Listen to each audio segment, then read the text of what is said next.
We are back again here for the Daily Bread Bible Study. We are looking at day 139 for Ezra chapters 5 through 7.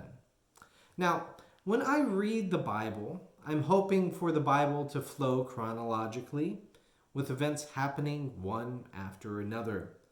The book of Ezra cares less about my desire for chronology, and today challenges me to think more critically about the timeline of events.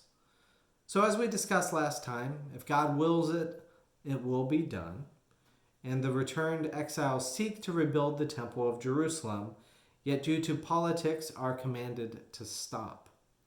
This is stated in Ezra 4:23 through 24, under the reign of King Xerxes. It would seem that King Cyrus gave permission, but King Artaxerxes opposed the decree of Cyrus, and then King Darius resumed the work of the temple. So these are all these foreign kings ruling over the area that is governing Jerusalem.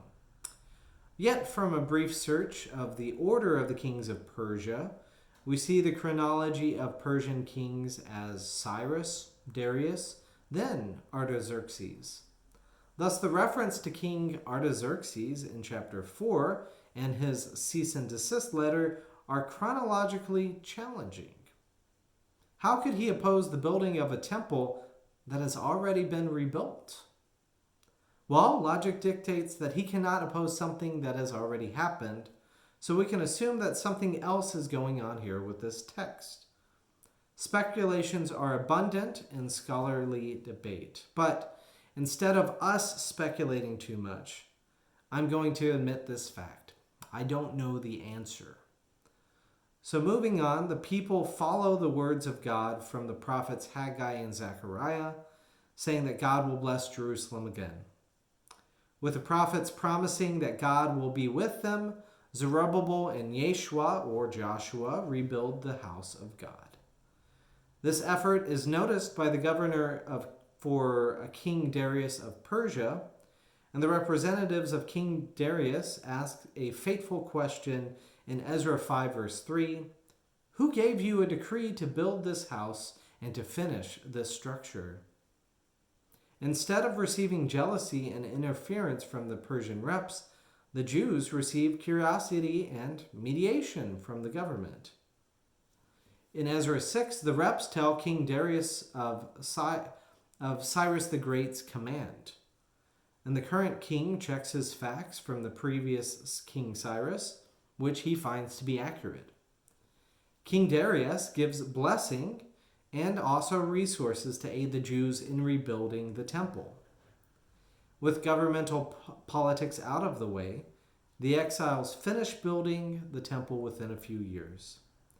So Ezra 6:16 says, "The people of Israel, the priests and the Levites, and the rest of the returned exiles celebrated the dedication of this house of God with joy."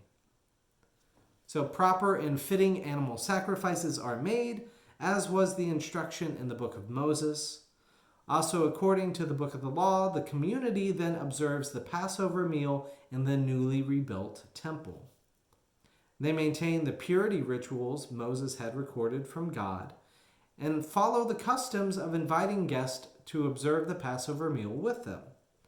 These guests are called all who had joined them and separated themselves from the pollutions of the nations of the land. This mentality of pollutions leads directly into the mentality of a man named Ezra. So Ezra is the character which the book is named after. In chapter 7, we meet Ezra, this person who comes from the long line of priests, who trace their lineage back to Aaron, the high priest and Moses' brother.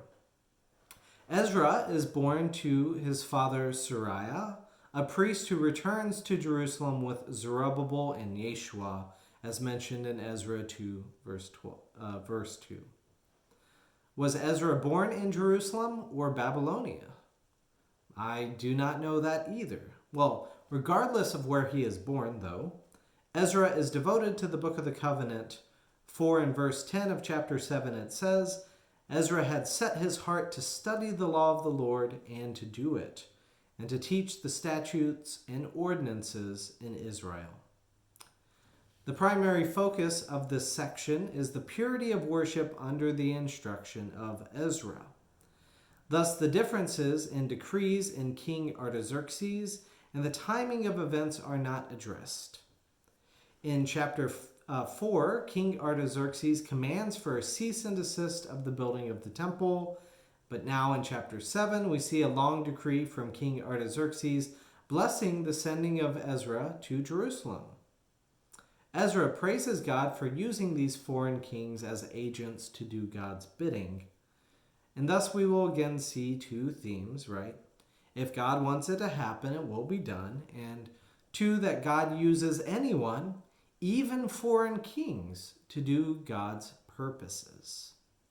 So may we be faithful to God, who works not only in the past, but in our day and time. And may we be open to the ways which God will work through our systems and the people around us in leadership in order to help.